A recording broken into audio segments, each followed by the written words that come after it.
I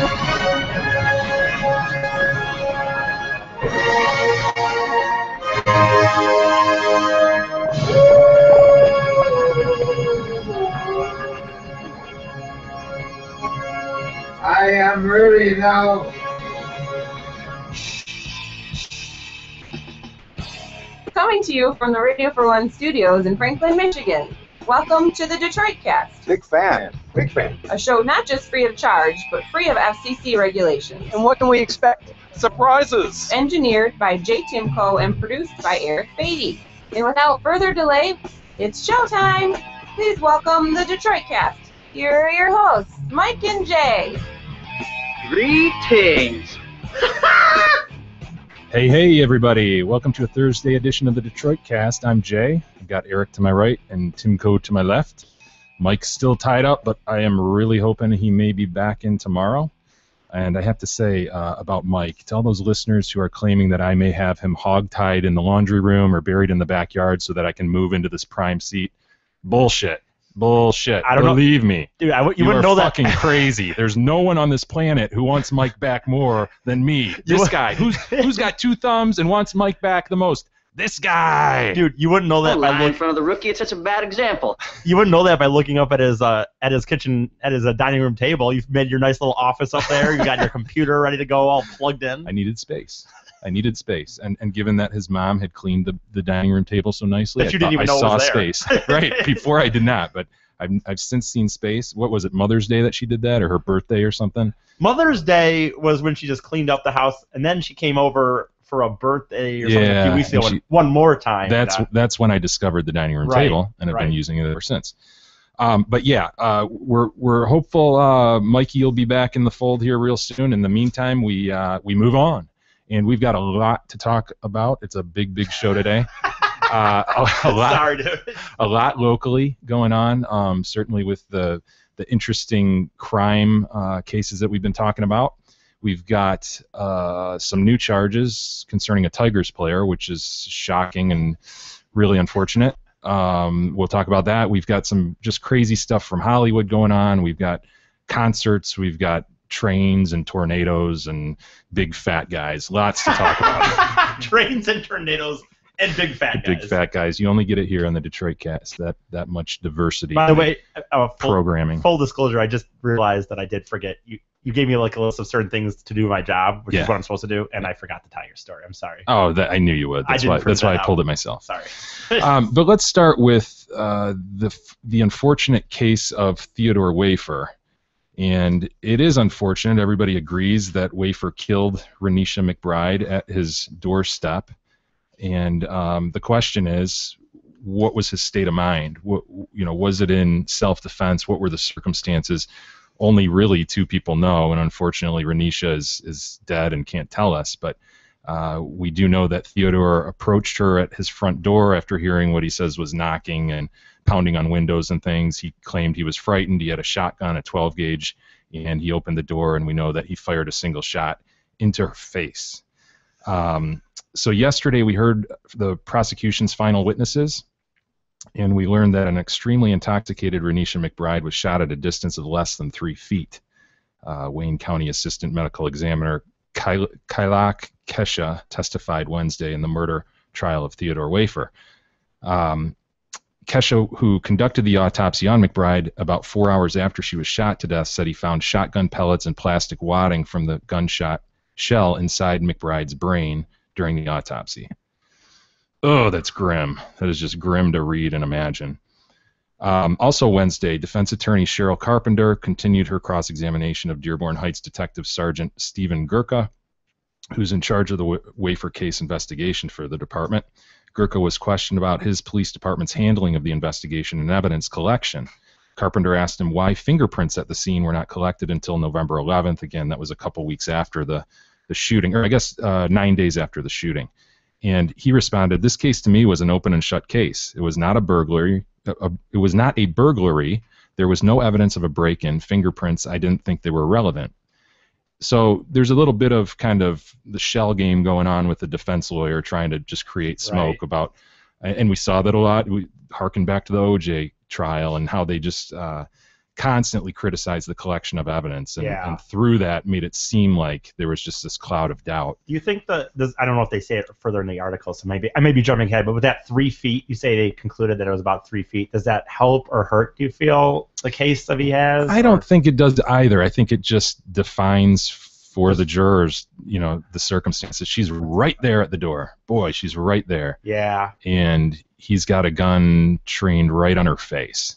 Why do you pull? I still think well, Again, he claims it was he claims that the gun went off without him pulling the trigger, which led to the state police forensics firearms expert Sergeant Sean Kolonich, who took the witness stand Tuesday, to say that McBride, who was less than 8 feet away, he claimed, he testified that Wafer's shotgun, he examined it, tested it, found it was functioning properly when he examined it. He added the gun had a lot of force and doesn't go off unless the trigger is pulled. So that's the forensic expert who's looked at the gun and said, I don't see anything wrong with the gun. The trigger needs to be pulled for the thing to go off. But you hear that a lot. Oh, the gun went off. And I think that's people saying, I accidentally pulled the trigger, right? Right. You've got your finger on the trigger and you didn't mean to pull it, but you got nervous or whatever, and it pulled. Is that something where they say there's nothing wrong with the gun? He says it just kind of went off. Is that something where he can back up and still not hurt himself, where he can kind of say, well, I don't know. Honestly, it just was so fast. I thought it went off. I don't know if, you know what I'm saying? Without seeming like he's changing a story. Yeah, I think you're getting into kind of the fact that I'm troubled most by in this case, is that he claims he thought the gun was unloaded. So that we have the tape conversation, the witness interview the interview that happened right after with the police, where he says, I thought the gun was unloaded and it just went off. I didn't mean for it to shoot. And so that begs the question for us, as we've discussed this case, why do you go to a door? Why do you open a door thinking you're going to confront a possible person looking to harm you with what you believe to be an unloaded gun? Right. So I agree with you. Like, it might not have hurt him to kind of say, you know what, well, it would have hurt him, because changing your story always hurts you. But the better story, I guess, would have been, yeah, I knew it was loaded, and I didn't mean for it to go off. Yeah. I think the thing is, again, the problem is we both agree with this, and most people agree with some of this. Like, in your mind, you kind of think, man, couldn't you start make up the better story? She's the only one there. You can tell them whatever you want.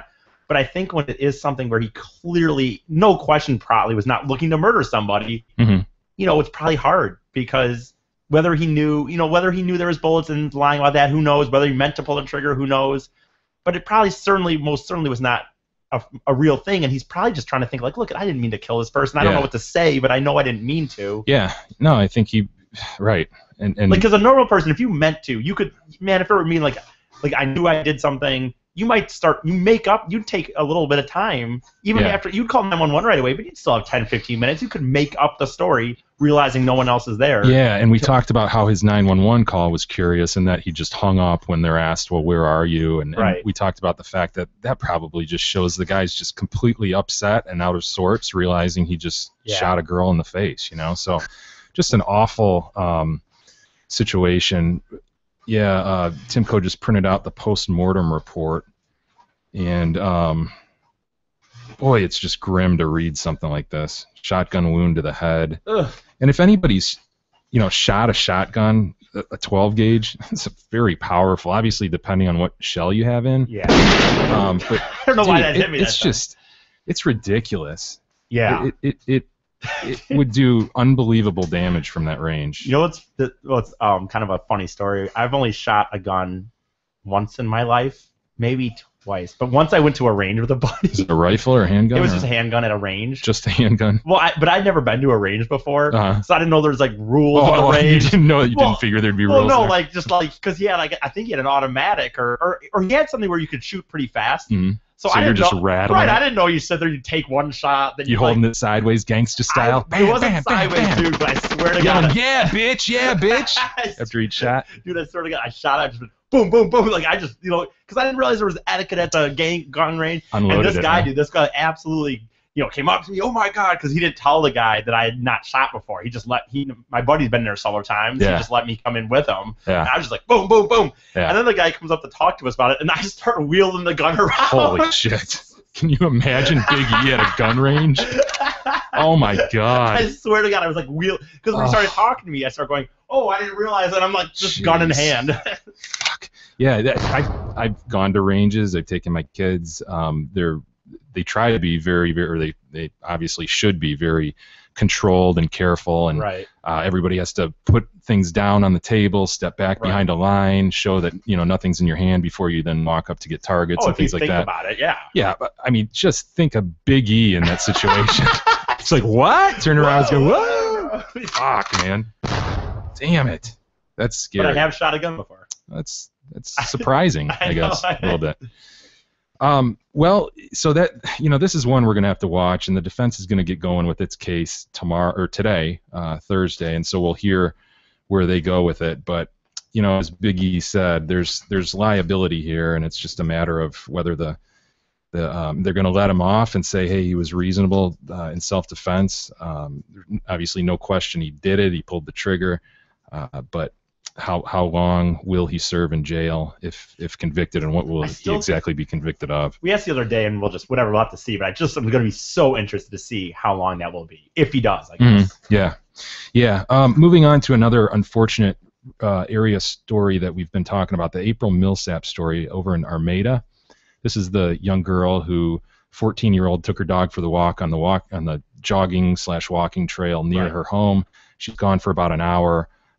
No sign of her back at home. The parents flip out, as they should, and some joggers are finding her body just off in a ditch with her dog kind of leading them to the body. So that's the story. They're still unsure of, at this point while we're taping, they're unsure exactly what happened. They are, however, executing a search warrant as we speak in Wales Township, which I understand is maybe 15 miles from where she was found. And apparently it's at a home of a registered sex offender. Oh. A 66-year-old man who was convicted in 1995 in Mount Clemens of second-degree criminal sexual conduct with a person under 13 and fourth degree with a person between 13 and 16, according to records. So they're on to something. At least their investigation is moving. Whether this is the guy, we don't know. They haven't indicated exactly how she was killed either. Sometimes they hold that back to kind of, see how the investigation goes.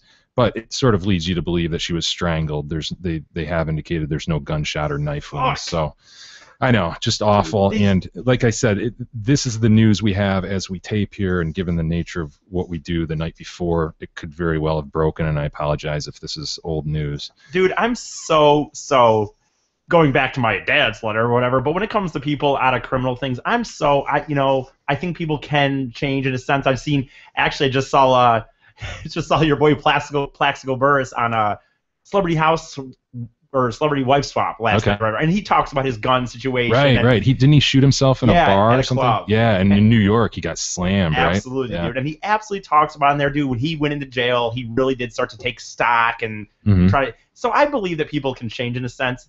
But man, when it comes to sex offenders, like we talked about yesterday, and how Mike always kind of says, these guys, they're attracted to that.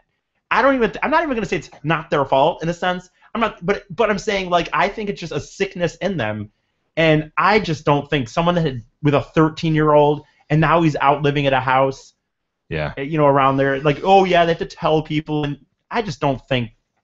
I hate to tell somebody like that they can't ever change, but I feel like. I'm sorry if you've gotten caught having sex with a 13-year-old. It's tough. It poses so much risk to our most innocent people, absolutely, our kids, and then when it happens again, you just go, God, what, why couldn't you have been deleted the first time? Right. It's just infuriating. Moving on to, some more interesting news here with the Tigers pitcher, actually technically the Toledo Mud Hens pitcher currently, Evan Reed, a 28-year-old who actually started on the opening day roster with the Tigers but was demoted after not playing all that well. But more important to him are some charges that were filed by Wayne County Prosecutor Kim Worthy just yesterday. This guy, he's charged with 2 counts of criminal sexual conduct involving a 45-year-old woman in March at Motor City Casino Hotel. And we talked about this a while ago. This was March 30th, the night before opening day. Apparently he met some women in a Royal Oak bar. and she goes home or goes back to the hotel with him. And then the next morning, she claimed there was some non-consensual goings-ons. So Kim Worthy's office said at some point the woman finished an alcoholic drink at this Royal Oak bar and began to feel odd. The woman and Reed left the bar and took a taxi to the hotel. The woman alleges that at 7:30 that morning, Reed sexually assaulted her in the hotel room and then told her to leave. Attorneys for Reed, of course, are very much steadfastly denying that any of this happened. And they say when 12 jurors hear the facts of this case, there's no doubt in our minds they will find Evan not guilty of the charged offenses. Dave Gorsica, who we know as the former Oakland County prosecutor, is now on the defense side, and he's representing Reed. He issued a statement calling it mind-boggling that charges were issued despite evidence to the contrary.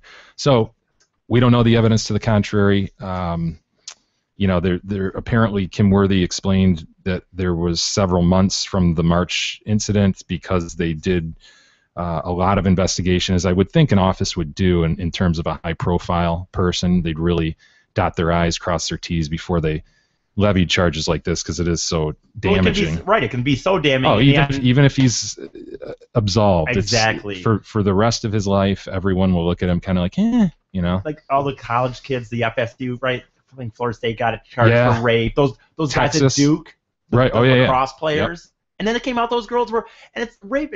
And this wasn't rape. I guess it was just sexual assault. No, this sounds like it was some sort of rape. It's just such a hard thing because rape is so bad. It's one of the worst things you can do, next to murder almost. Maybe it is the worst. But then when when some of these girls come out and say it, and then it isn't true, it's like, well, God, you just could have ruined somebody. Yeah, it's tough. So.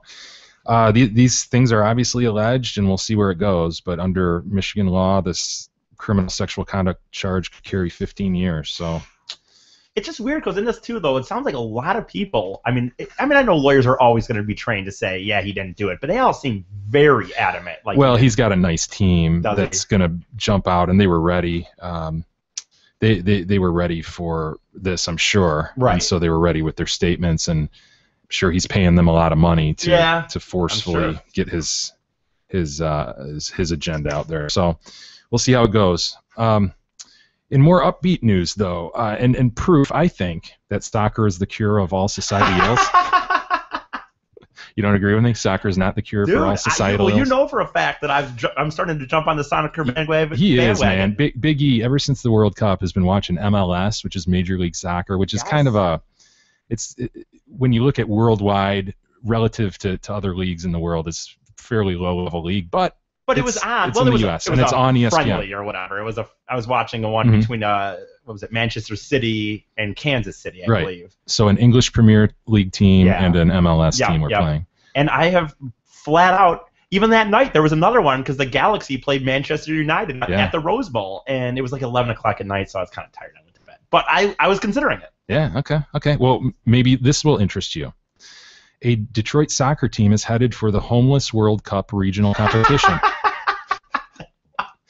What? With the help of $20,000 for travel expenses donated by Rock Ventures and DTE Energy, the first ever soccer squad from Detroit is competing in the Homeless World Cup regional competition in New York City this weekend.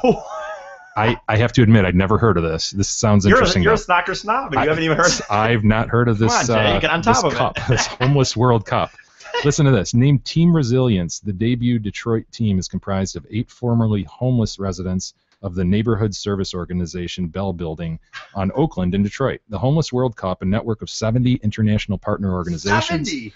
Yeah, that use football to improve the to improve the lives of homeless throughout the world, is hosting this year's International World Cup in Chile this October. Wow. So the winning teams in New York regional, where our Detroit team is going, will advance to a national tournament in San Francisco, the last hurdle before Chile. Dude, I want to go to those places. Can I don't technically have a house right now. I live at home. You're right, man. My name isn't under any residence other than my parents. Well, and it sounds like I don't know. It sounds like maybe you could have made this team because there's a couple guys on here who just admit I'd never played soccer before, and they grab these guys. Like the one guy, they describe him as looks like a lineman, not a soccer goalie. He's wearing his red Nikes, and, just out there more of a football player. But these guys, it's serious. They're practicing. They've got a guy, Andy Katsovos, who's I think like the Cranbrook coach and another coach from the area, but he's volunteering his time and he's trying to put this team together, and the idea is they gain self-confidence, self-esteem, and work toward improving their health. That's cool. Kind of a community deal. What would you imagine that, like, I think you have some profiles of specific people like you were reading there, but what would you imagine that, like, if there's a world competition, that means, is there a team from Brazil of homeless men and England? I bet they're sweet, though. Honest to God, I bet there's some places in the country where the homeless are really good soccer players. All you need is a ball. That's exactly right. That's why it's such a popular sport all over the world. Because that's all you need, a ball and the ground. And a pitch. A pitch of sorts. Yeah, I got the lingo down. But this kind of reminded me, man, of like kind of alternative sporting events. And, we've seen obviously Special Olympics, which is a great organization and great thing going. And then there's like the wheelchair basketball. You've seen that. Of course. Are you familiar with the Dwarf Olympics? No, I actually am not. Dude, I have an acquaintance, a friend of a friend, who at one point was the fastest dwarf on Earth. What? Yes. What? He held the title fastest dwarf on Earth, and he's a local guy, so some of you listeners might know who I'm talking about. How short do you have to be, to be a dwarf? I think you have to be diagnosed with dwarfism, which is an actual. I don't think they actually put the stick like Cedar Point. You got that little red and white stick, just like the peppermint thing. Yeah. Yep. You're just a little too tall there. Sorry, little guy, big guy. Are you serious? He was the world's fastest. Yes. He may still be the fastest dwarf on Earth. Last time I spoke with him, which is a few years ago, he was. And I supported his team that was going to the Dwarf Olympics. Really? Yeah, financially I gave a little bit to help him out. And nice. and he responded with a signed piece of listen to this. A signed piece of the basketball floor. They ended up winning the gold medal, what? And they were able to take part of the floor. Okay. And they cut it up. Well, he was in all sorts of events. Gotcha. Yeah, he was a kick-ass athlete. Seriously, I mean, a really good athlete. A piece of a signed floor from the Dwarf Olympics. Yes. How big is it? Like it's like probably 8 by 8, 6 by 6, something like that. It's just little. Where is it sitting now? It was in my office, prominently displayed. But now that I'm a complete loser and left my real job, and I haven't really set up my other office. Box somewhere. Yeah, but I'll have to show you. It's awesome. Yeah. Dude. Do you have this time? Are we gonna? Is that what you're about to tell me, or what do you run? No, was it like a 8, like the 40, or? I don't know. I'll have to look it up. But it reminds me of the Little People Big World show, which I think Timco has right here. And one of those kids, if anybody's ever watched that show, the little or the young boy. He's not little boy. Well, he is a little boy. Right. But the young kid. 16, 17, whatever, he was really involved in soccer and basketball and shit. Yeah. And he went to the same Dwarf Olympics. And in fact, the guy I knew played him in like a semifinal round in basketball. Yeah. That's hilarious. Yeah. And the show was there to tape. I was just gonna ask if the show was taped. Hell yeah. And this here says it's members of the Australian squad who competed at the World Dwarf Games. There you go, dude. Yeah, wow. Exactly. Yeah. That's hilarious. Isn't that wild? That's awesome though. But it was local here a couple years ago. I meant to get down to some of the events, but wasn't able. Would that be hard, like because you're trying to support them? But come on, a little hard to laugh at some of those. What are you talking about? Because they're really small, and it's like it'd be kind of awkward to watch them do these events, like basketball.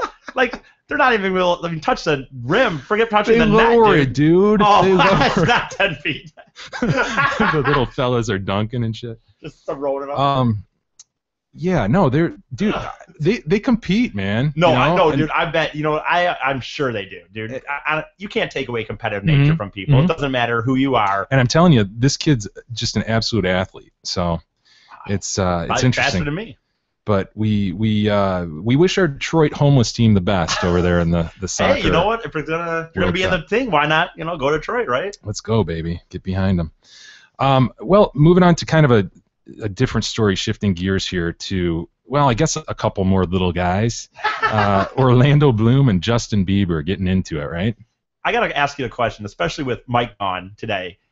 Did you ever think in your life that you'd be in the middle of the day texting another person going, hey, dude, can you see if we have that Justin Bieber video or not?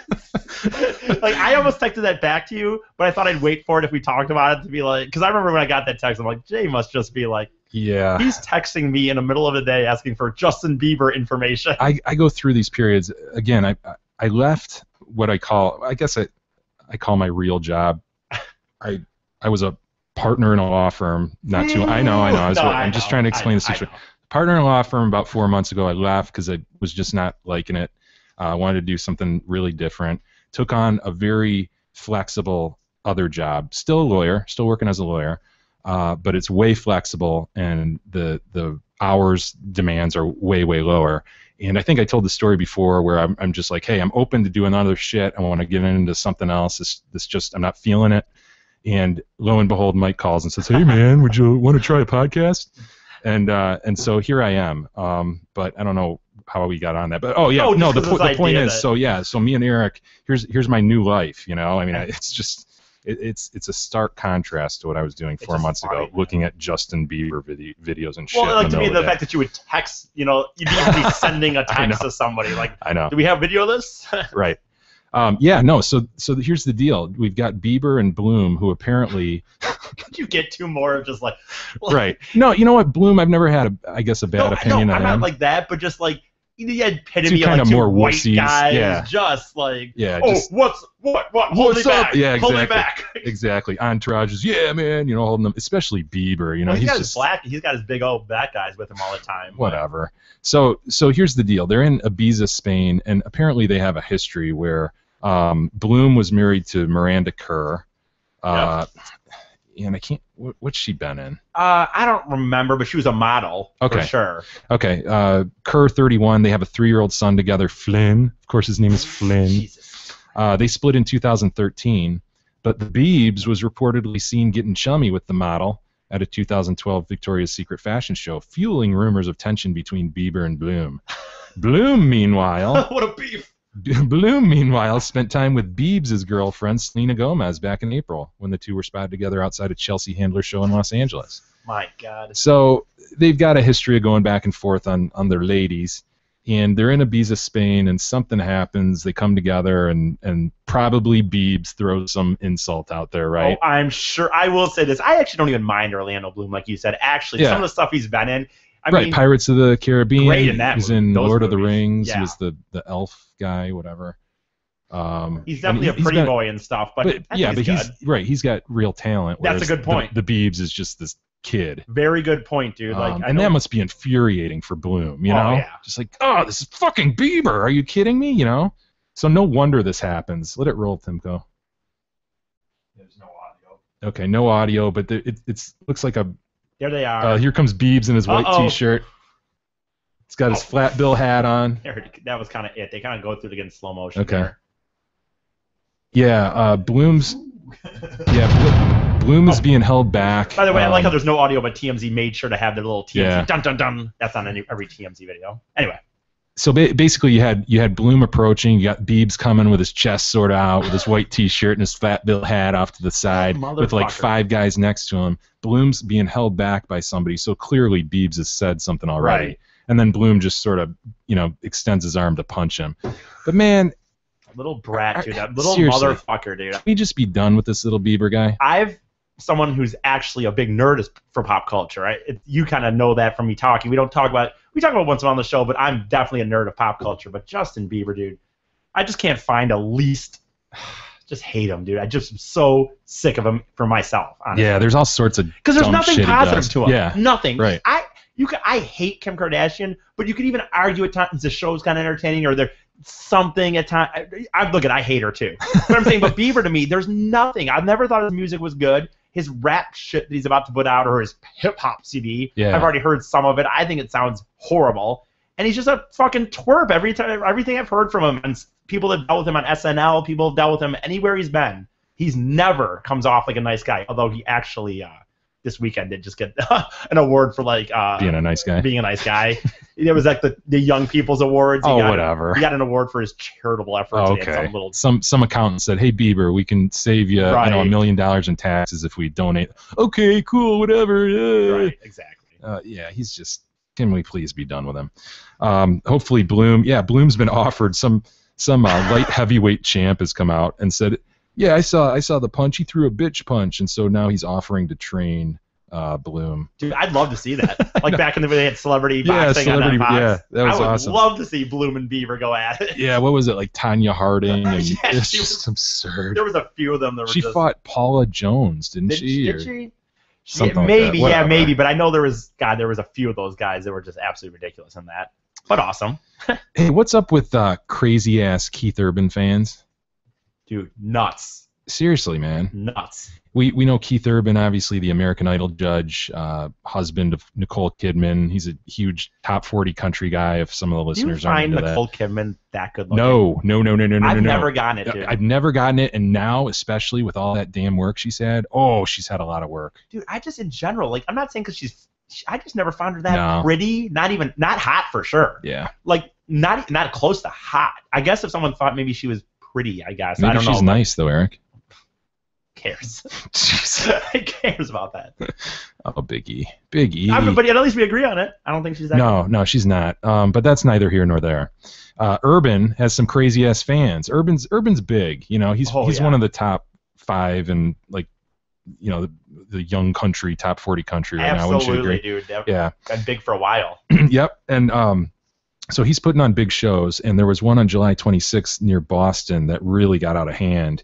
And we read about this the other day. We didn't talk about it, I don't think, but there were 50 people taken into custody, just out of control drinking. I'm imagining it kind of like a DTE lawn situation. Yeah. And the lawn apparently went nuts. Well, we're learning that it even went nuts in another way. An 18-year-old Boston man has been charged in the rape of a 17-year-old girl, which allegedly took place on the lawn section of a Keith Urban concert in Mansfield, Massachusetts. The alleged sexual assault was caught on camera by fellow concert goers who at first believed the incident was consensual. I could totally see that. Yeah. If she's not freaking out yelling and stuff, Right. you could totally see people whipping. This chick's Yeah. Look at this nail in this chick, That's man. fucking her. Yeah. I But then to see that. find out, find out she's being raped. I would be and disturbed myself. I would actually erase it from my phone after I'd read an article about that. It's just infuriating to think this fucking punk has, you know, that's just like you say, rape is, man. Yeah. But the incident is said to have occurred at the July 26th show, which authorities have called a mass casualty incident. Wow. Again, with all these people taken into custody and treated for alcohol-related illnesses, 46 of them. A YouTube video posted shortly after the concert, Urban told fans, "Gosh, up on the lawn last night. That was nutso. It was so cool." You're Australian and accent. Another shrimp on the barbie. That's all I know, dude. Gosh, up on the lawn tonight. That was nutso. It was so cool. That sounds like more English Yeah, I than don't know. Australian. What's the difference, right? What's the difference? They're like right next to each other, right, Eric? I guess. Although, you England know what? and I just Australia? found out because my brother was You pretty much swim there. Yes.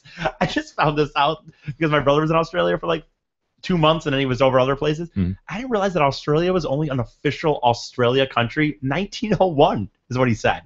They were up until 1900, before 1901, they were technically still under British, like Commonwealth law or whatever. That's interesting. And yeah, I heard, and I don't know if this is true. I know it's off the subject. No, I heard Australia actually started the white population in Australia from prisoners being dumped there. You know what? I had known that actually because of my vast history knowledge of the world. Yes. No, I'd already known that. But my brother said, and I did not know this part, but I think he only found it out by kind of being over there, was that was only because after we had the Revolutionary War and fought it, right before we started the Revolutionary War, they had started that practice and shipping people over here. Then we had the war, and then they're like, well, where are we going to put these people? Here's this big island. Oh, interesting. So I didn't know that. But dude, no, Keith Urban is not a concert that I would. I mean, right. Like, I'm not that's a huge the point. fan, but I definitely respect him. He's one of the best guitarists out on the planet. A lot of people say. Yeah. But he's not a big songs of like, oh, let's get messed up. Or No. They're not songs that not Pretty at all. mild, very, very poppy for country. Right, love songs, a lot of love, a lot of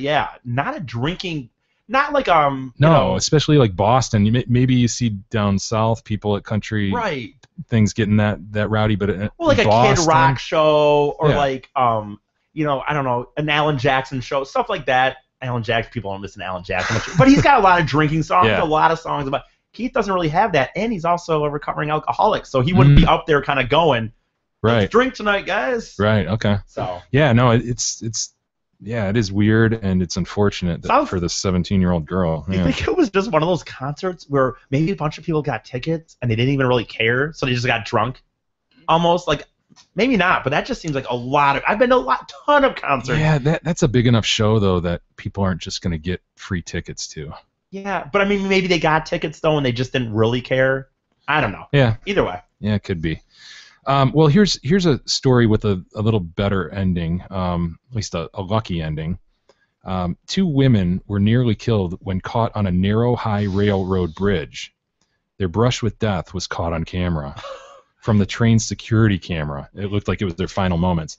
This is, if anybody's seen the movie Stand By Me, I'm sure a lot of people have. What was it, like late 80s or whatever, River Phoenix, couple other guys in that, but there's a scene where they're walking along a railroad bridge, and they're just walking along, and they think they've got plenty of time to get across this thing, and sure enough, a plane comes, so they just start hawking it, and it's this big moment as they barely escape death. Well, this is kind of similar. I mean, they are way up there, and here comes this train, and again, the camera is showing this from the front of the locomotive.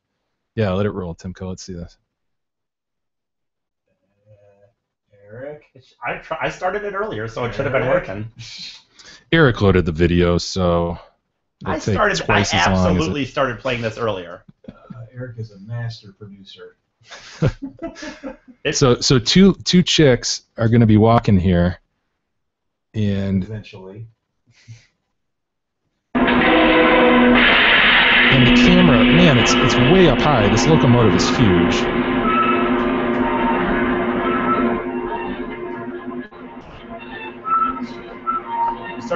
And here you start to see them, and they're blowing the horn, and they're running. They're like, holy shit. One falls down, one lays down in the middle of the tracks. Oh my god. One lays down, the other one lays down. Oh my god, and you lose sight of them.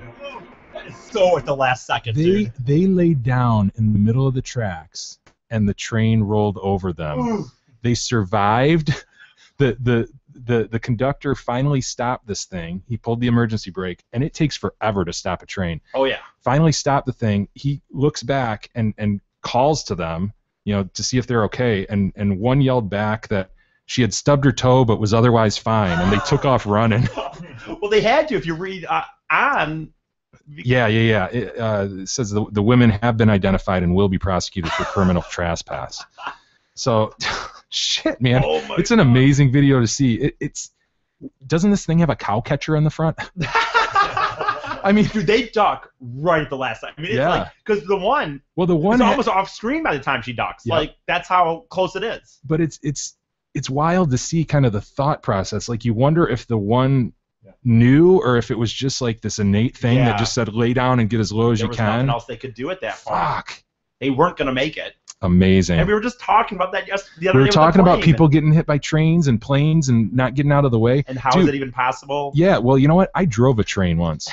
I don't think I've told you this, but when I was a little kid, like a big one? I drove a full-size locomotive. Are you kidding me? My dad somehow knew a guy who was in like a locomotive club. What? Yeah, listen to this. A locomotive club. And I don't know the full details because, like I said, I was a young kid, maybe 11, 12 years old. But I want to say it was a track that was around a factory that had been shut down. And this club ran this train on this track. Like a circle? It was basically they used this big circle, but it was enormous. Miles, yeah, it was big. It wasn't like we were just going around in like a tight little neighborhood or something. Yeah. It was a long distance, but they invited us out there, me and my brother, to ride this train. Little did we know he'd let us drive it. Well, amazing. It was cool. You're basically just accelerating it, and then he's trying to show you how long it took to brake. And granted, we've got no weight behind us. It's just simply the engine. You can imagine if you have all that weight pushing forward, it takes for. And dude, I remember him saying, "Okay, now start to release this lever or whatever to engage the brake." And it took forever to stop this thing. There's just no... It's rolling and it's going. Dude, and like you said, in your situation, apparently it was just even the locomotive itself. I mean, they've got cars. Yeah. You know how big some of those are. We've all sat at lights where one comes through, and that's a ton of weight. Yeah. Now, with these chicks here, it's interesting that they opt to lay down on the track rather than jump. Because the other option is obviously jumping off this bridge. Yeah, because the one chick looked like that might have been what she was going to do when she fell down over here. I Yeah. thought she was going to do that, like get up, like, oh shit, all I can do is jump. But then she saw her, the other one there. The story I read though is I don't know how familiar they were with the area, but it was a long jump, which that doesn't mean anything. But the water was not. It was shallow. It was not a big ravine of like where you thought you could. I think they didn't. I think they could tell they wouldn't make it. Oh man! But to have to make that like in boom, just split second. Do I jump and die that way, or do I lay down in front of this tree? But I think what we've learned from this though is kind of like we talked about the plane and the beach. If he would have just used his damn horn, the guy in the plane, because the train uses its horn, and we've got two survivors. That's a good point. That is a good point. So lesson learned here: use your damn horn. His horn must have been broken. And by the way, on that subject, that unfortunate story we talked about with the plane hitting the man and his 9-year-old daughter, we know that they both died. Well, this dude was a stud. The guy who died, he was like a 2-time tour in Iraq guy. Of course. I think Army or one of the services. But he was a good guy who, it was his anniversary. He had just Facebooked his wife saying, "Oh, I love you. Can't wait to see what the next 100 years hold." And always, shit. Dude. And you get hit by a freaking plane. Always. Man. I know it's a cliche, but it just does seem like it's always some good person it's never some. How come the guy that's just had was in trouble for having sex with a 13-year-old girl didn't get hit by a train? Who knows? Well, whatever. Hey man, on the less lucky side of things though, how about this story? There's a tornado in Tennessee helped bust a neighborhood thief. Listen to this. Wait, what? A tornado swept through a Tennessee town, damaging homes, and it threw Jared Christian's belongings onto lawns, many of which had been reported stolen by his neighbors. What? So imagine this: a tornado rolls through, right? And there goes your roof, your siding, your walls and shit, your stuff strewn about, and neighbors start to assess the damage of their own property, and they look over at Jared's house and go, "Hey man, that's my air compressor." Oh my God. That's exactly what happened. Neighbors emerging from their homes to survey the damage were surprised to see what was on Christian's yard. But they were. My house was torn up pretty bad, so I was checking things up, Ed Cleek told ABC News. Then someone called me and said, "Hey, I think that's your air compressor. You want to take a look?" Go on. You gotta get your southern accent. Go on now, Go on now. Jesus Christ, so, dude. So he went on down there and he checked and also discovered a Lincoln welder, which belonged to Mr. Cleek. God, dude. A weed trimmer. So this guy's just a ratchet and an air hose. Took all his air tools. This guy's just going around the neighborhood stealing things, and then like, no one knows. And it takes a tornado to unveil it. It's just shitty luck. Dude. Check this out. Jared Christian, though, was in jail at the time, of course. For what? He was incarcerated on charges of disorderly conduct and retaliation for some past action with a girlfriend. So. Holy hell, dude. So now he's in worse shape. Hey, he's got a girlfriend. Another. I know we keep. That dude's getting laid. Total thief. Hey, let's take a little break here. We still got a lot to cover, but we've been going a little while, so bear with us, folks. We'll be right back.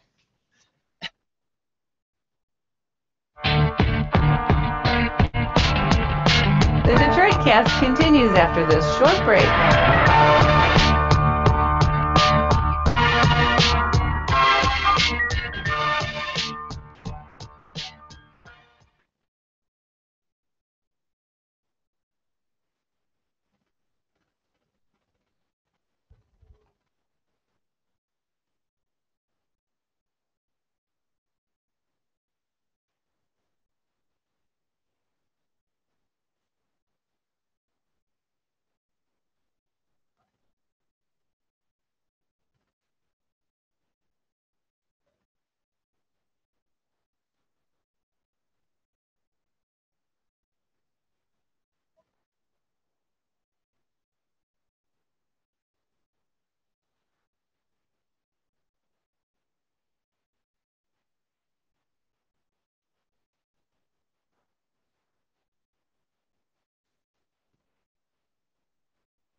The Detroit Cast continues now, bitches. Here's Mike and Jay.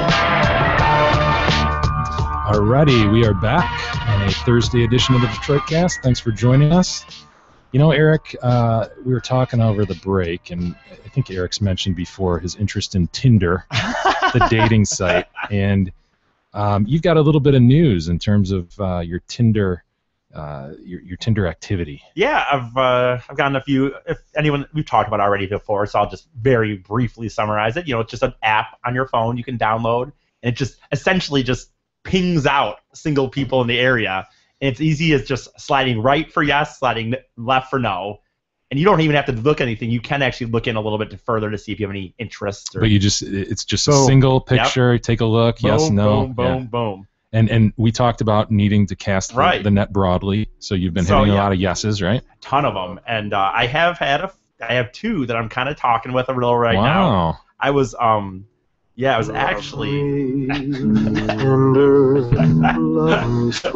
actually. This is exciting. I know. I was actually. I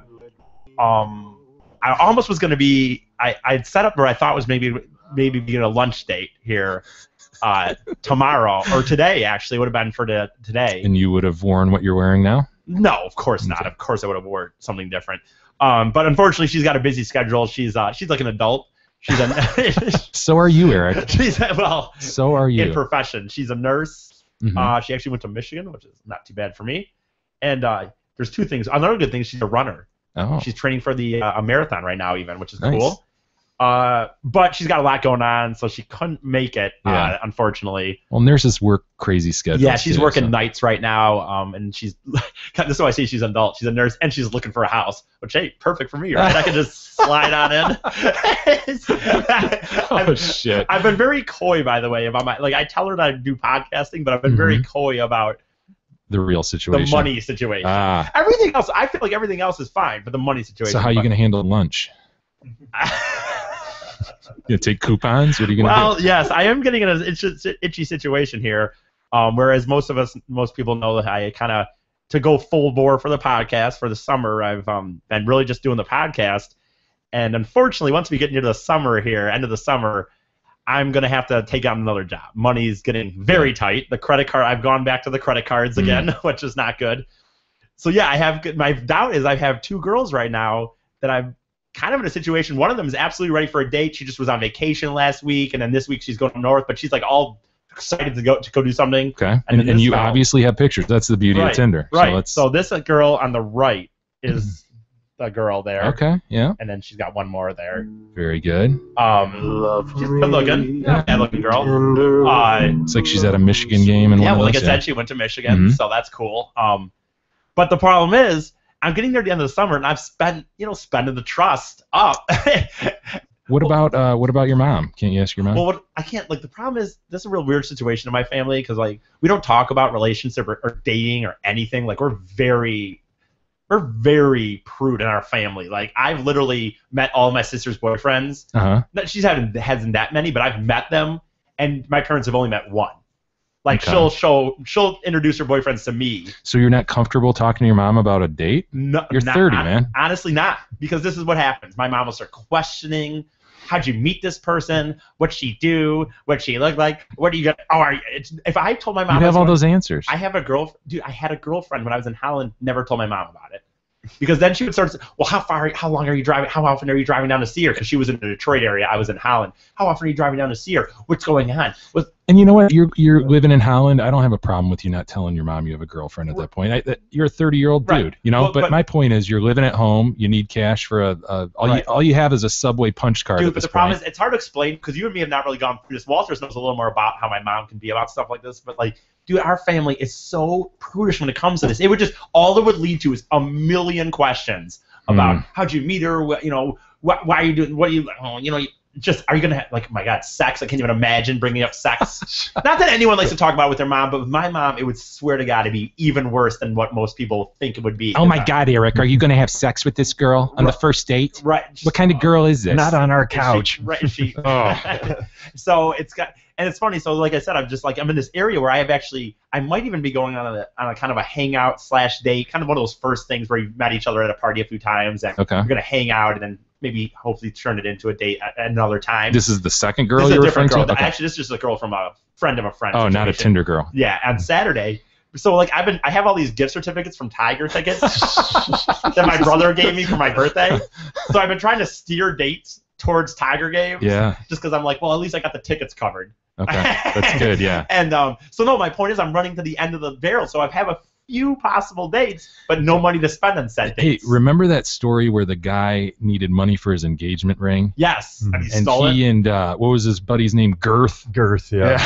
Girth. He and Girth, and we likened you to Girth. Yes, You know, and I was stealing the very money from the upset about ATM. it. Yeah. Well, so I mean, you can see how it could happen, though, Eric. I could. I'm in a situation right desperation. now. Absolutely. I mean, you might want to start watching your wallet around the area. Because, I've got a couple things that have already come out of this from Eric. One, you mentioned your girlfriend or your sister Yeah. had boyfriends, and so who's had more? She had more boyfriends, or if you had more girlfriends? Do you think? I've only had one girlfriend in my life, so she's. How old's your sister? 27. Okay, 27-ish. Oh yeah, you're the maybe. oldest, which is surprising to me Right, about yeah. Eric. You'd think Eric would be the youngest. I know a you lot of people. The oldest and the black sheep. Both my brother and sister are doing things with their lives. My brother's going off to Michigan grad school. My sister's living on her own. Got a boyfriend, a long. And boyfriend. you're like Chunk's friend from Goonies living in the basement. Dude, I honest to God, and we don't have to get too much into but I do feel so bad about it at times. It's only because I have this ever-ending drive to do radio. I mean, joking aside, I by no means going to be a doctor making six figures, but I have enough education nowadays that, like, I could get a bank. My buddy was just saying, hey, we're looking for bank tellers. I could get a job and make, like, the 30 to 40, nothing special, but enough that I could be in an apartment. Sure. And I've just always had this drive to do radio, and it's just I good give or you bad. credit, man. I give you credit. Follow your dream, and you're a free spirit. So. I am, and an old soul, as we know. Well, two more questions, Eric. What's up? Since we're on a good subject here, it also I wanted to point out that Eric can, he's got the gumption to go to Mom and get money for the Jimmy Buffett concert, but the date, is it just because of the connection that she made? If it's for a concert, it's one thing, but if it's for a date, it gets into. No, honestly, and we don't want to get I don't want to get bringing people down too much here. But joking aside, I really feel shitty about the situation with my parents. Maybe I should not do less. I guess maybe I should do less. I don't know. I really, really do. And I said this to Jay the other day. I swear to God, if I signed a contract tomorrow, if this thing just picked up and something hit, I would live in my parents and whatever it would do, I would try to pay some money back or send them on a cruise or something. I really do feel bad about the situation. But how I look at it is, you know what? My parents are right now. I'm in a position where they're still allowing me to try to pursue my dream, and what it is, I guess. But like I said, come summer, end of summer, absolutely at the end of Labor Day, I'm not going to leave this, but I'm going to if something doesn't happen, I'm going to have to get a job too. So all right, well, last one. Sorry. So if you do go out on the lunch hookup date, anything along that lines, are you going to arm yourself with your business cards? Because you pointed out before. I'll definitely have them, but honestly, when something like this, and that's the other thing. You're not going to go in for the kill I'm right very away. old school. I really, a lot of people, like I know I talk about just. You're old-fashioned, are you? Dude, listen to this guy. All he talks about, all he needs to do is get laid. I know, but he's dude. old-fashioned. When I go on dates, though, dude, I'll be honest. I open the door. I definitely pay for at least good, least the first date. But then you expect to get laid. Well, it's the only reason you're going on the date. I'm not looking, and to find companionship, lifelong companionship. Yeah, you're an incredible dude, and he opened up his heart a little bit there. It sort of reminded me of the Drunk Show a little bit. Did I do that at the Drunk Show? We're gonna lock that one down, and we're not gonna talk about it. Okay, wow. Thought we agreed to that, Eric. Man, I must have gone a some heartfelt thing about it. It's really more for your protection than anything, but I still like pound pussy. You're such a fuckface. Okay, sorry. These last couple days, as I look across the table here and we converse, right. I'm struck by how awesome you would be in a deposition.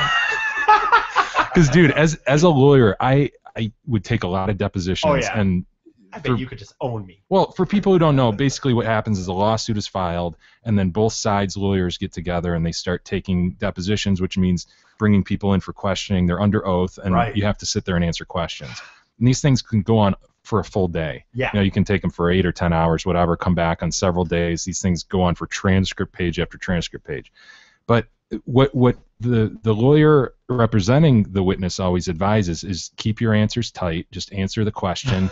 Don't go into more. Don't answer too much. Don't say more than you need to, right? You would be the worst fucking witness. Oh, I mean, gosh. the way that you'll babble. If I knew anything regarding, like if I was even just literally the intern at the place that was getting questioned for like insider trading, I would, you'd sell yourself down the river. And I wouldn't even mean to. Like it wouldn't even be because I'm a narc. It would be because I don't end sentences. I just kind of keep talking. And you've gotten, luckily, considering we haven't known each other that long, you've gotten already pretty decent at when you can tell I'm about to kind of keep going. You got to just butt in with another sentence or something. Well, your lawyer would be kicking your leg under the table. It would be amazing. You'd be like, Mr. Fady, can you please state your full name for the record? And you'd be off. And we'd be hearing about his girlfriend on Tinder and all this shit. But I mean, just the huge wild card nature of you would just you'd be a nightmare for a lawyer. And it reminded me of a Timco. Can you look for this? It's a Little Wayne. If anybody has seen this that Little Wayne deposition. The deposition of Little Wayne, he was deposed, I think, or maybe it was his testimony at a arbitration or something. But this dude is just the way he acts at this deposition is incredible. See if you can. Yeah, I think I got it here. Yeah, you want to hear this one? Yeah, throw that on. At least get a flavor for it. Yeah, we'll get it. Here we go. Clearly, Lil Wayne answers to no one. Is that an interview that you actually gave with Katie Couric? Is that an interview that I actually gave with Katie Couric? Yeah. What's your name again? Well, that's not the question. What's his name? Pete Ross. Huh? Pete Ross. Pete Ross. That's a stupid ass question. Okay. So that was you. Did you perform at the Virgin Mobile Music Fest in 2008 with Kanye West? I don't know, but I know I did perform at this badass bitch birthday party recently. She was crazy, stupid thing. Have you ever hired a photographer to photograph an event? Have I ever hired a photographer to photograph an event?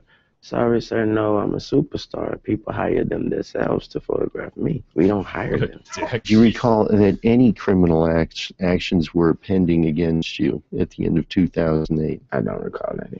Do you recall being at all concerned about any criminal actions that may have been pending against you at the end of 2008? I don't recall. Do you recall that in the summer of 2007 you were arrested in New York City following a performance at the Beacon Theater? I don't recall that. Do you recall that police in New York City discovered a .40 caliber pistol on your person? I don't recall that neither. Do you recall that in late 2009 you pleaded guilty to attempted criminal possession of a weapon? I don't recall that neither. Did you serve any time in jail following the end of 2009? I don't know. Didn't you serve about 8 months at Rikers Island in 2010? I don't know. Do you remember being arrested in or about January 2008 near Yuma, Arizona? No, I don't remember that. Do you remember being charged in early 2008 with possession of narcotics for sale, possession of dangerous drugs, misconduct involving weapons, and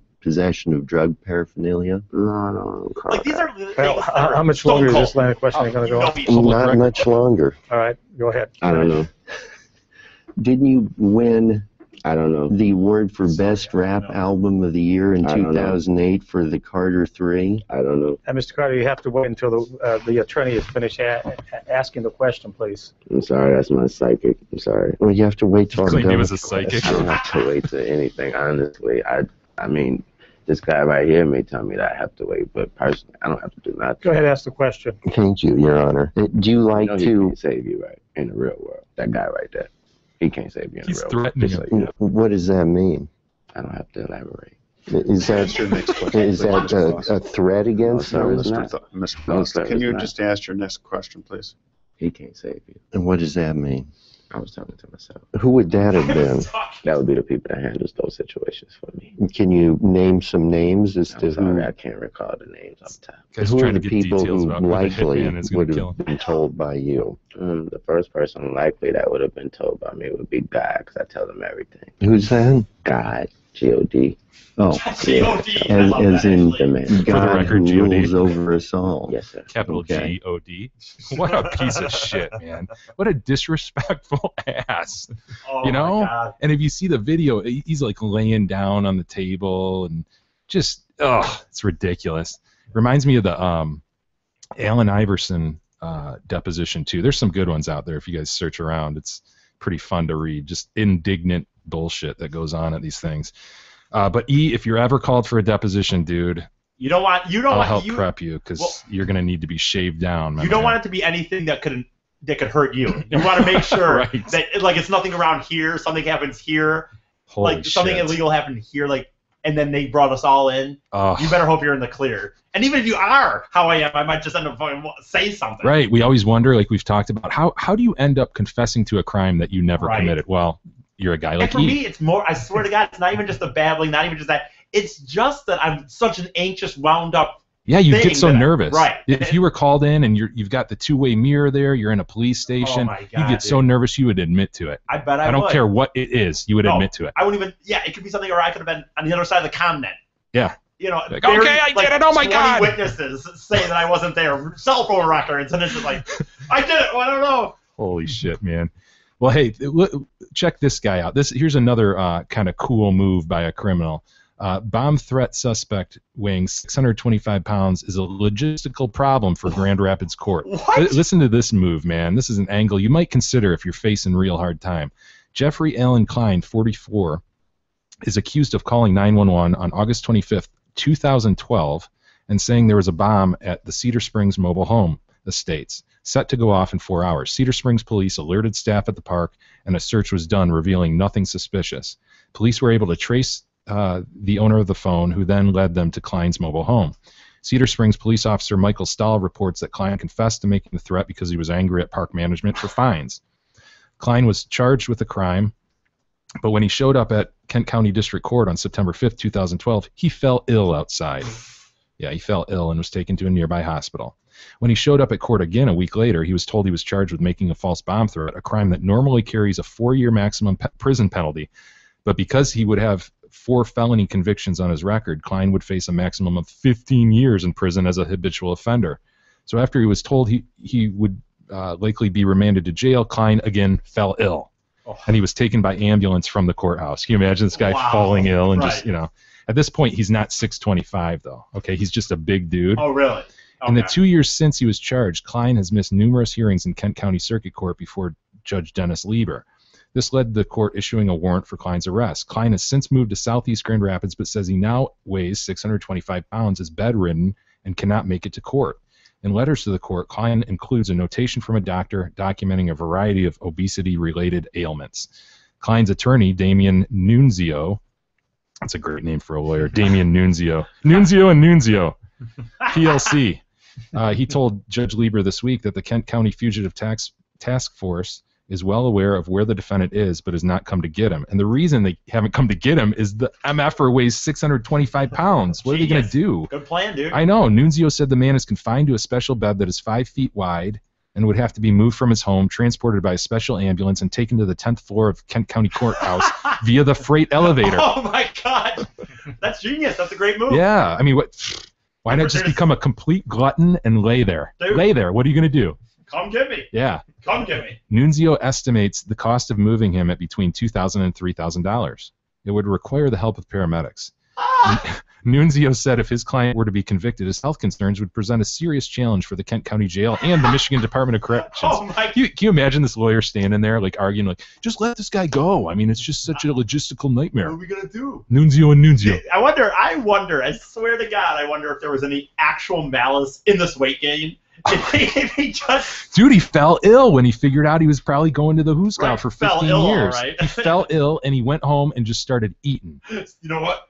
I'll show up. Dude, I could see you doing that, Big E. I can't gain weight like that, though. That's the problem. Yeah, but you'd have that mindset, you know? Like, I would do it. I'll just lay here. I would do it. What's to worry about, though? It's not like he can cause any more harm now. It's not like he can go plant a bomb. He can't get out of bed. So, True. you know, he's innate. Yeah, and what liberty does he have left to take away? The dude's laying in a 5-foot bed. Touch himself. No one's gonna have sex with him the rest of his life. I love it how everything goes right to the genitalia. There must be some freaking thing. You know what I mean? I always said it'd be a psychiatrist's freaking dream. Oh, you would. They just freaking cancel the rest of my appointments. Wager Jay, do you think this guy bathes more than Eric does? Oh man, I hope I hope somebody's doing something, lifting folds. On Tuesday, July 29th, Lieber told the lawyers they have to figure out a way to resolve this case and gave them until Friday to It do is so. resolved. Just let him. What's he gonna? This guy's not gonna lose this weight anytime soon, so he's not gonna have the bed anytime soon. So who cares? What a load! I swear to God, wouldn't you want to know if there really was intent? Like if he really was, or if it was maybe just kind of coincidental. But let's we don't have time today, but let's try to get his number and call him. Okay, well, as if he's gonna get to the phone. Well, that fucker probably has everything within arm's reach. Yeah. You know? I'm sure he's got his cell phone. Got you his know. dialing wand. Well, that's a Simpsons reference with Homer. Dialing wand. Homer had a Simpsons wand. Nice. Yeah, you know what I meant. Well, we're getting a little long in the show here. I do want to definitely hit some emails. I thought you were gonna say long in the tooth. Same idea. Getting long in the show, long in the tooth. It's getting long here, so we got to tie it up. But did want to mention a few things here that people wrote in with. From Derek. Derek writes in, good job holding down the fort while the cult leader is away. I hope it's not too serious. That's really sticking. The cult. Dude, well, think about it. I mean, think about what we're doing. Yeah. What kind of trance are we under here? You just said today. Now, granted, you didn't technically leave it for it, but you were a partner in Hummer. Now you're sitting here. I'm sitting here, and you know, this isn't exactly what I signed up for. You have to realize I signed up to help out on a podcast, right? And so did Timco. I am the only help out on a podcast, and I'm sort of driving the car this week, and you know, I don't mind filling in, but again, just kind of not what I signed up for. I knew what I was getting into, but I also did leave a radio job. I mean, my boss sat there and said, "Really, you're gonna leave?" And so here we are. Well, he's got some kind of spell on us. I don't know. I hope it's not too serious. P.S. I was the first one to write in about Eric with a compliment. Clark read it on the air. I think it was number 26-ish. Okay. Wow. Eric is fucking awesome, all caps. Never change and eat a bag of dicks. So this is the interesting dichotomy that is Eric. Right. You can say, as Derek did, Eric is fucking awesome, all caps. Never change. And then tell him to eat a bag of dicks. I really, really hate to say this because I don't like compliments in any capacity, and I certainly don't like talking about myself. Honestly, I just don't. But when someone said it the other day in an email that he thought it was kind of eat shit Eric or eat a bag of dicks Eric has kind of become the Drew Blows. That was insane to me. That was a bit of a mantra. Big compliment.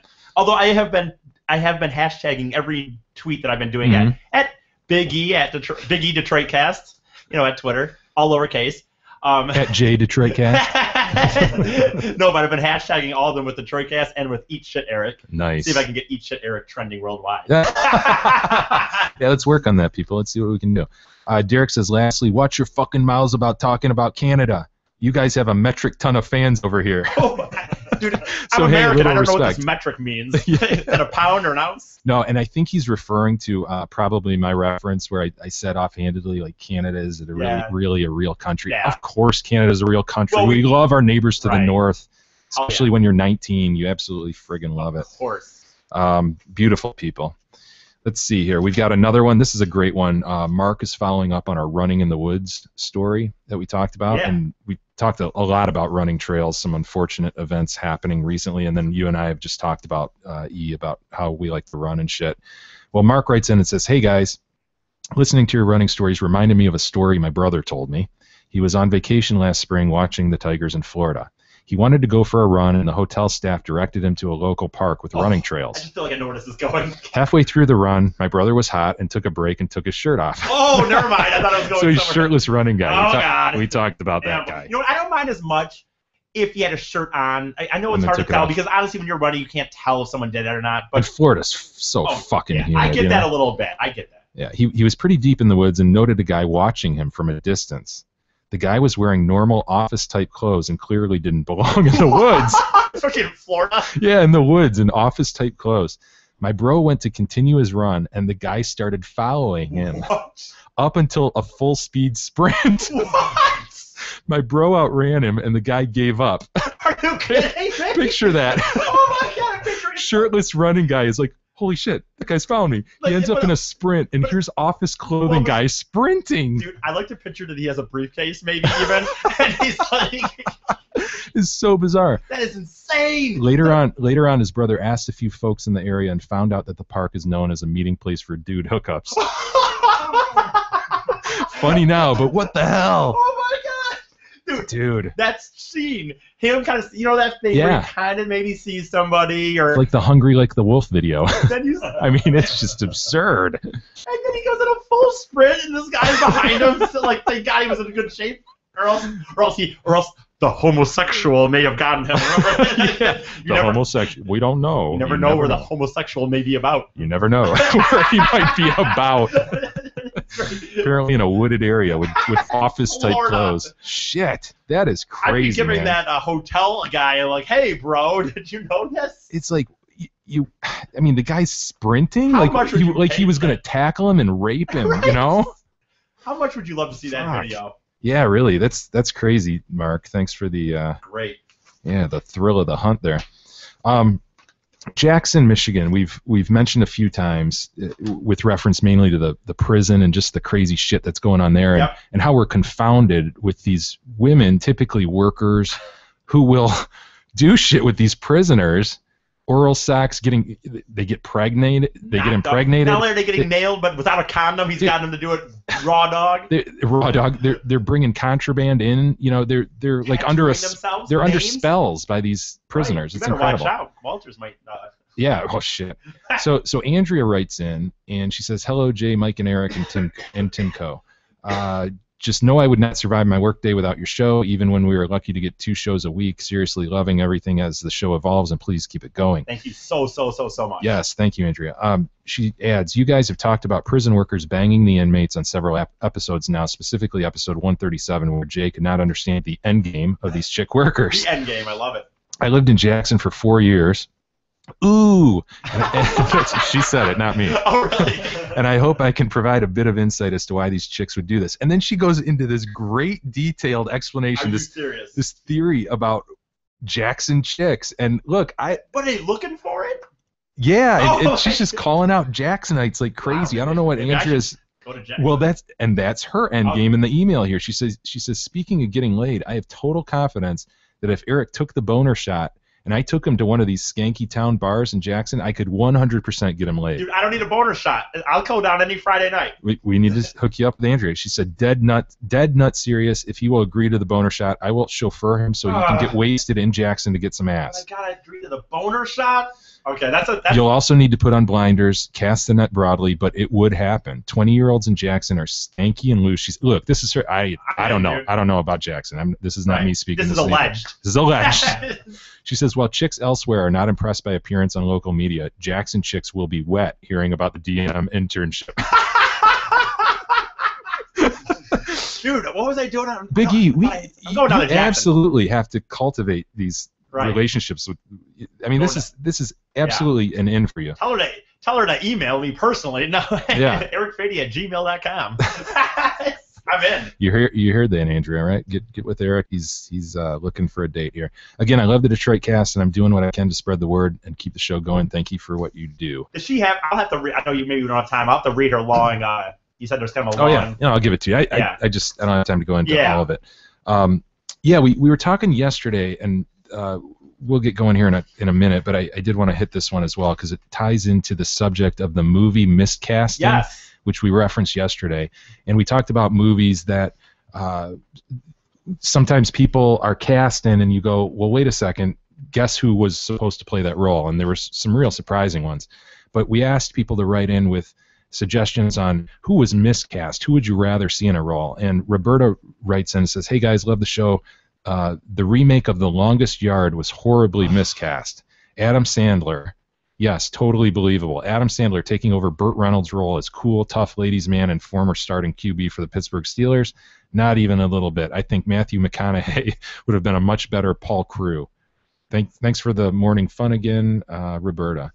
Yeah, that was. I never watched it, honestly. Yeah, I never watched it, but I saw him cast in that, and that sort of occurred to me too. Adam Sandler every now and then gets in roles where you're like, really? You know? Yeah.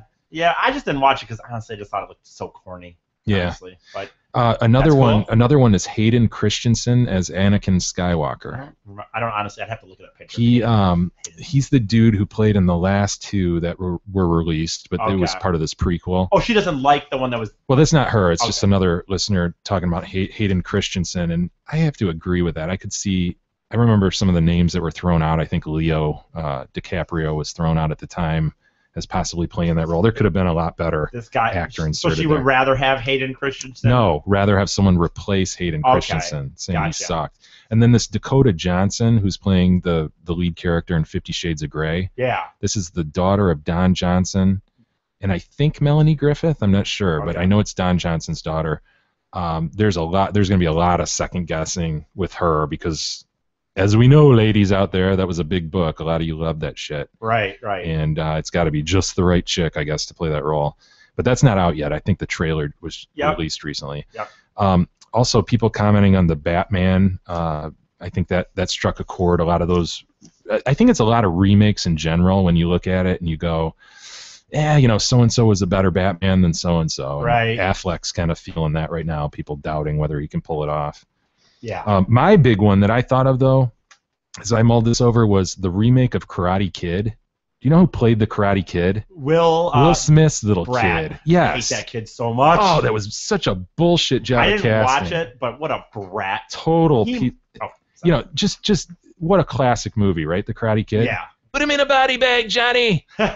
Just a great movie. And then you remake it and you put Will Smith's little kid who just looked tiny and weak and frail. Dude, I love Will Smith. Honestly, God, he's maybe one of my favorite actors. I feel like because he has literally done it all good, too. Yeah, he's pretty good. Fresh Prince, his rap career. He had platinum albums. He had chops. Right. Rap career, Independence Day. He's done comedy.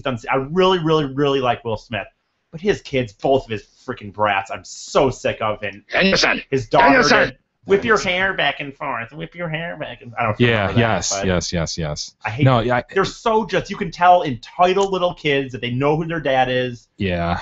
They know they're gonna get roles. Being shoved down your throat, right? That's what you don't like. You can take it when some annoying person gains fame and you go, okay, whatever.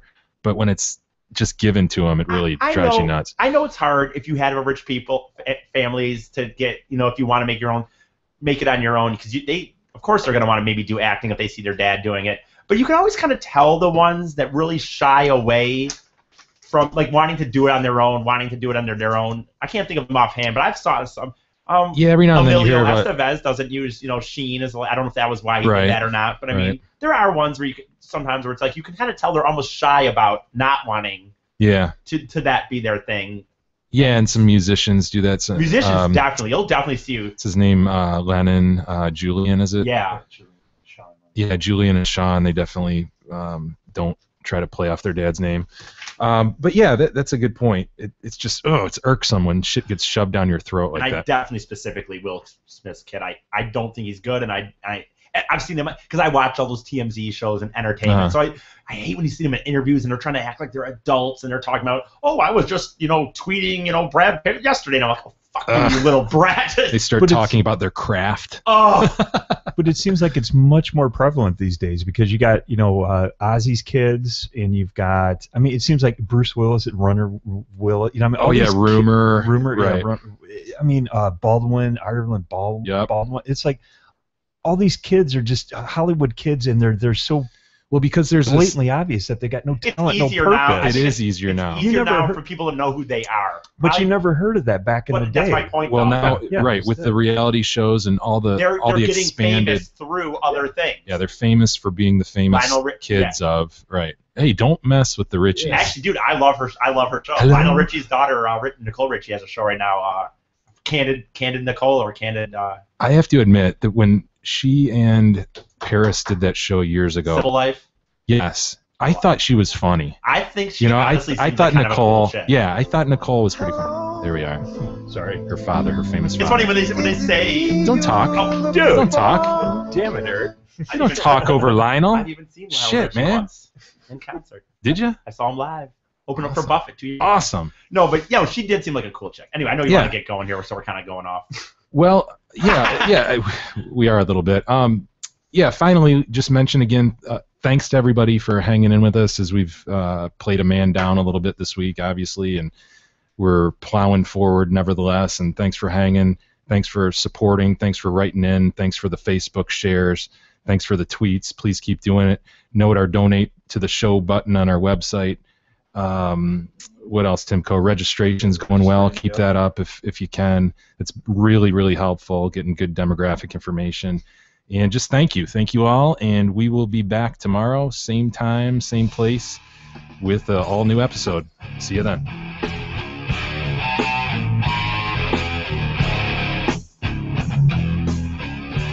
You've been listening to the Detroit Cast with your hosts, Mike and Jay. From all of us at Radio for One Studios, thank you for listening. And as always, thank you, Detroit. Listen, sugar, watch you grow.